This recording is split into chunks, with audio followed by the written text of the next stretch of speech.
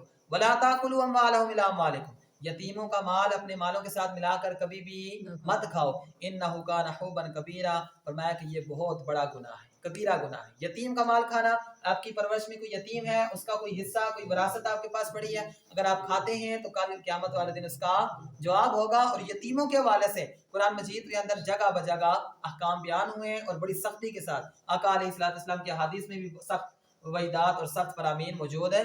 اسی طرح اسی سپارے کے اندر اللہ رب العزت نے توبہ کی قبولیت کی جو شرائط ہیں وہ بھی اللہ رب العزت نے اسی سپارے کے اندر بیان فرمائی ہیں۔ انما التوبۃ علی اللہ للذین یعملون السوء بجہالۃ ثم یتوبون من قریب فاولئک یتوب اللہ علیہم، کہ فرمایا کہ توبہ اللہ پاک ان لوگوں کی قبول فرماتا ہے کہ جو نادانی میں کوئی گناہ کر بیٹھتے ہیں پھر اس کے بعد جلد ہی توبہ کر لیتے ہیں، تو ان کی اللہ رب العزت توبہ قبول فرماتا ہے۔ تو فرمایا کہ کان اللہ علیما حکیما، اور ان لوگوں کی توبہ قبول نہیں ہے یعملون السیئات، برا کام کرتے ہیں، پھر جب موت آتی ہے تو اس وقت توبہ کرنے کی کوشش کرتے ہیں، یا کیا نام ہے حالت کفر میں ہی دنیا سے چلے جاتے ہیں، تو ان لوگوں کی اللہ پاک توبہ قبول نہیں فرماتا۔ تو اس کے لیے بہترین یہی ہے کہ آپ دن کے اندر 100 سے زیادہ مرتبہ استغفار پڑھیں، اپنے گناہوں پر معافی مانگیں۔ بندے کو پتہ ہی نہیں ہوتا، جا کے گاہے بگاہے اس سے کوئی بات نکل جاتی ہے، کوئی نہ کوئی گناہ سرزد ہے، تو اس کے لیے آقا علیہ الصلوۃ والسلام نے ایک ورد دیا، حضور نے فرمایا استغفار کی کثرت کرو، اللہ پاک تمہارے گناہ مٹا دے گا، تمہارے مالوں اور تمہاری اولاد کے ذریعے تمہاری مدد فرمائے گا، تم پر بارشیں برسائے گا، تمہاری فصلوں کو تازہ کر دے گا۔ یہ ساری کی ساری جو ہیں یہ انشاءاللہ آگے آئے گا، ہم بیان کریں گے، لیکن اللہ نے فرمایا کہ استغفار کرنے کی اتنی اللہ رب العزت نے فضیلتیں اور برکتیں بتائی ہیں، تو کم سے کم آپ 100 مرتبہ دن میں ضرور استغفر اللہ الذی لا الہ الا هو الحی القیوم واتوب الیہ۔ اسی سپارے کے اندر اللہ رب العزت نے بیوی کے جو خواتین ہیں ان کے حقوق بھی اللہ رب العزت نے بیان فرمائے ہیں، اور حقوق یہ تفصیلاً گفتگو ہے جس کو ہر بندے کو چاہیے کہ وہ اپنی جو بیویوں کے حقوق ہیں وہ ضرور بھی ضرور سیکھیں۔ جن لوگوں کا بھی نکاح ہونے والا ہے ان پر تو واجب ہے کہ وہ پہلے بیویوں کے حقوق سیکھیں، اس کے بعد نکاح کریں، اور یہ علماء کا اور یہ اس بات میں فتویٰ موجود ہے کہ جس کام کا علم نہیں ہے اس کام کو کرنے کی اجازت نہیں ہے۔ حضرت عمر فاروق رضی اللہ تعالیٰ عنہ کے دور میں تجارت کے لیے جب کوئی بندہ ریڑھی لگاتا مدینہ شریف میں، آپ اس سے پہلے تجارت کے مسائل، تجارت کی آیتیں پوچھتے، اگر اس کو نہیں آتی آپ دورے مار کے اس کو واپس نکال دیتے، کہتے تھے پہلے جا کے تجارت کے اصول، تجارت کے جتنے مسائل وہ سیکھیں، اس کے بعد آپ نے تجارت کرنی۔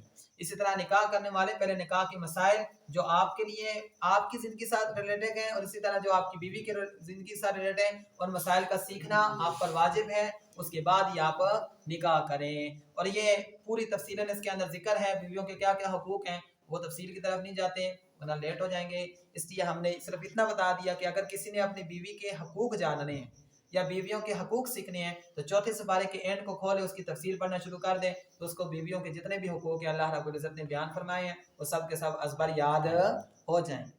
اسی طرح محرم خواتین، جو عورتیں انسان پر حرام ہیں، کبھی بھی ان سے ابداً ہمیشہ نکاح نہیں کر سکتا، ان خواتین کا بھی اللہ رب العزت نے چوتھے سپارے کے اینڈ میں ذکر فرما دیا، بس وہ بیان کرتے ہیں۔ اللہ تعالیٰ نے فرمایا حرمت علیکم امہاتکم، تمہارے پر تمہاری مائیں حرام ہیں، وبناتکم تمہاری بیٹیاں حرام ہیں، واخواتکم تمہاری بہنیں حرام ہیں، وعماتکم تمہاری جو پھوپھیاں ہیں وہ حرام ہیں، وخالاتکم تمہاری خالائیں تم پر حرام ہیں، وبنات الاخ بھائی کی جو بیٹیاں ہیں وہ حرام ہیں، وبنات الاخت اور جو بہن کی بیٹیاں ہیں وہ بھی تم پر حرام ہیں، وامہاتکم اللاتی ارضعنکم اور وہ مائیں بھی تم پر حرام ہیں جنہوں نے تمہیں دودھ پلایا ہے، اب رضائی مائیں وہ بھی، اور فرمایا وَأَخَوَاتُكُم مِّنَ الرَّضَاعَةِ اور تمہاری جو رضائی بہنیں ہیں، جس ماں کا تم نے دودھ پیا ہے اس کی اگر کوئی بیٹی ہے تو وہ تمہاری رضائی بہن ہے، وہ بھی تم پر کیا ہے حرام ہے، اور فرمایا کہ وَأُمَّهَاتُ نِسَائِكُمْ اور تمہاری جو عورتوں کی